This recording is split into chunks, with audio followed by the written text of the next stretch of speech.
తెలంగాణలో దాదాపు ఈ నెల మొత్తం మీరు గమనిస్తే మొత్తం మార్చి మొత్తము ఫోన్ ట్యాపింగ్ మీదనే ఒకరని ఇద్దరని ప్రణీత్ రావు అని, ఇక ప్రణీత్ రావు నుంచి ఇప్పుడు ప్రభాకర్ రావు దాకా అందరూ ఫిక్స్ అయిపోయారు.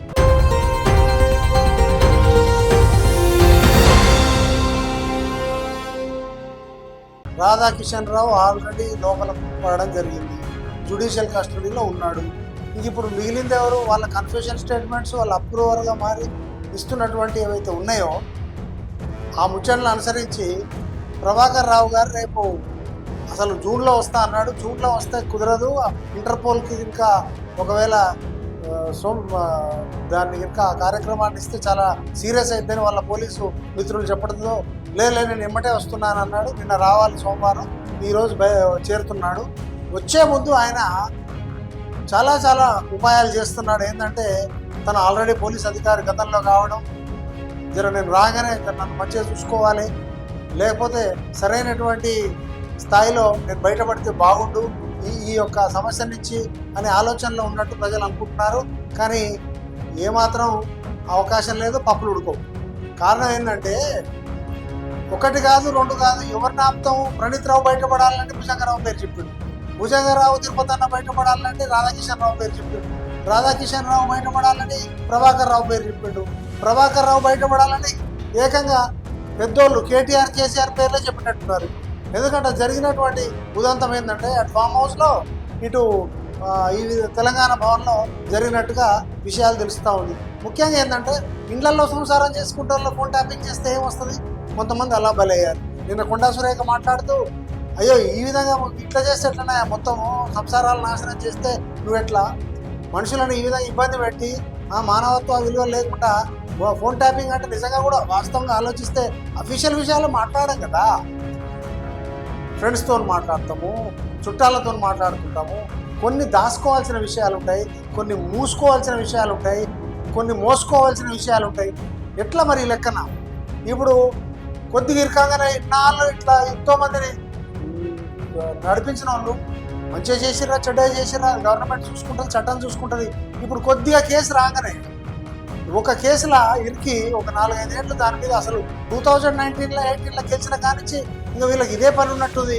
ఎన్నో బయటకు వెళ్తున్నాయి. ఇప్పుడు ఏకంగా సుప్రీం పేరు చెప్పారు, బీఆర్ఎస్ సుప్రీం అని అనడం జరిగిందంట. అందులో ప్రజలు కూడా చాలా ఆశ్చర్యంగా ఇదవుతుండ్రు. అసలు మీడియాకి అయితే ఇక అర్థమే కావట్లేదు, అసలు ఎటుపోతుంది ఈ కేసు, తీగ లాగితే డొంకంతగా వెళ్ళినట్టు. ఒక్కొక్క స్థాయి నుంచి ఎక్కడ ఇప్పుడు ఆ స్థాయిలో ఎంతమంది సిఐలు ఎస్ఐలు ఎవరెవరు పనిచేశారు, అసలు ఈ వ్యవస్థ అంతా ఏం చేసింది, ఇది దీనికి వాడుకుంది. ఇవాళ బీఆర్ఎస్ సుప్రీం రెడ్డిగా అయితే ఇప్పుడు అక్కడ లోపల ఈ రేవంత్ రెడ్డి వీళ్ళంతా అధికార యంత్రాంగం ఏమో రేపు పొద్దున సడన్గా ఆయన జైలుకి వస్తే మరి ఆయనకు స్థాయి ఉండాలని వెరాకులు కూడా తయారు చేస్తున్నారంట. ఎవరో ఆ కేటీఆర్ వస్తారా కేసీఆర్ వస్తారా, సుప్రీం ఎవరో సరిగ్గా పేరు కూడా చెప్పట్లేదు వాళ్ళు. బీఆర్ఎస్ సుప్రీం అంటే మనకు తెలిసి అయితే సుప్రీం ఎవరో మనకు తెలుసు అందరికీ ప్రజలకు.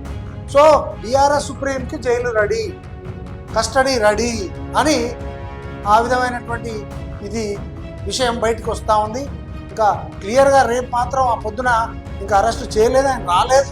ఇంకా హైదరాబాద్కి ఎవరైతే ప్రభాకర్ రావు గారు ఎవరైతే ఆయన ఎస్ఐడి స్పెషల్ ఇంటెలిజెన్స్ చీఫ్ ఉండెనో అతను ఇంతవరకు రాలేదు.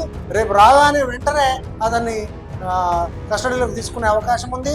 ఆ విధంగా వార్తలు రావడం, మీకు ఈ విధమైనటువంటి విషయం విని అందరం భ్రాంతి చెందడం, రాబోయే కాలానికి ఇది ఒక మంచి ఎగ్జాంపుల్గా రాబోతుంది. ఏదో అధికారంలో ఉన్నాం కదా అని అల్లాటప్ప అల్పమైన పనులు చేస్తే ఇట్లనే ఉంటుంది. ముఖ్యంగా దుర్వినియోగం అనేది ఎప్పటికైనా, ముఖ్యంగా అధికార దుర్వినియోగం, యంత్రాంగ దుర్వినియోగం, వ్యవస్థ దుర్వినియోగం, ప్రజా సొమ్ములను దుర్వినియోగం, స్వామ్యాన్ని ఈ విధంగా మ్యానిపులేట్ చేసి హత్య చేయడం అనేది చాలా తప్పు.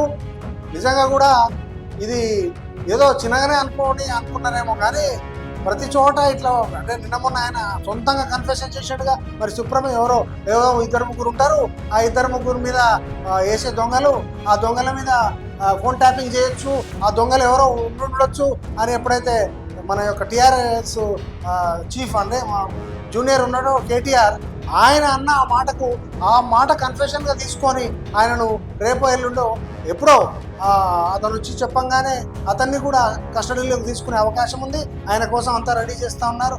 కాబట్టి ఇంత దారుణమైనటువంటి ఈ యొక్క ఇలాంటి పనులను ఇక నుంచి ఎవ్వరు చేయకుండా సరైనటువంటి దీనికి ఒక పరిణామాన్ని, ఒక శిక్షను లేదా ఒక సూచనను, హెచ్చరికను త్వరితంగా ఇచ్చి ఏర్పాటు చేసి ఇక ప్రభుత్వంలో కానీ మరి ప్రతిపక్షంలో కానీ ఇంట్లో ఉంటున్న వాళ్ళను కానీ వ్యవస్థలో వర్క్ చేసుకునే వాళ్ళను, బతికే వాళ్ళను బాధ పెట్టకుండా చూసే బాధ్యత ఇక ఈ ప్రభుత్వాలపై. ఈ యొక్క ఇప్పుడు మర్చిపోయి కూడా పోలీస్ శాఖ చెప్పింది వినడం అంటే అర్థము మ్యానిపులేట్ చేసి క్రైమ్ చేయడం కాదు. ఇక నుంచైనా అలాంటి కార్యక్రమాల్లో ఇన్వాల్వ్ కాకుండా దయచేసి ఆ రాబోయే కాలంలో చీఫ్ మినిస్టర్ చెప్పిన పనులు కానీ, మంత్రులు చెప్పిన పనులు కానీ అప్పటికప్పుడు ఏదో పేరు తెచ్చుకోవాలని గొప్ప చెప్పుకోవాలి, సపోర్ట్లు కొట్టించుకోవాలి, లేకపోతే శబాష్ అనిపించుకోవాలి, ప్రమోషన్స్ కోసమో మంచి మంచి ట్రాన్స్ఫర్స్ కోసమో ఈ మాత్రం చేయకండి. ప్రజలు మాత్రం ఏమాత్రం సహించట్లేదు. మళ్ళీ ఇంకోవైపు చూస్తే ఒకే ఒక కులం నుంచి దాదాపుగా 90% ఉండడం అనేది చాలా ఆలోచించదగ్గ విషయం. ఈ వ్యవస్థలో మన యొక్క భారతదేశ ఒక unity and integrity and sovereignty అంటున్నటువంటి మన ఏదైతే ఉన్నదో, మన ఆ విధమైనటువంటి ఈ యొక్క కాన్స్టిట్యూషనల్ థింగ్లో ఒకే కులము ఒక సరైనటువంటి ఆలోచన లేక క్రైమ్ని ఇంత బాగా ఒక్క వ్యక్తిని ఇబ్బంది పెట్టడం, ఇద్దరు వ్యక్తులను ఇబ్బంది పెట్టడం అనేది చాలా తప్పు. దీన్ని మళ్ళీ ఎప్పుడు జరిగినా ప్రజలు క్షమించరు.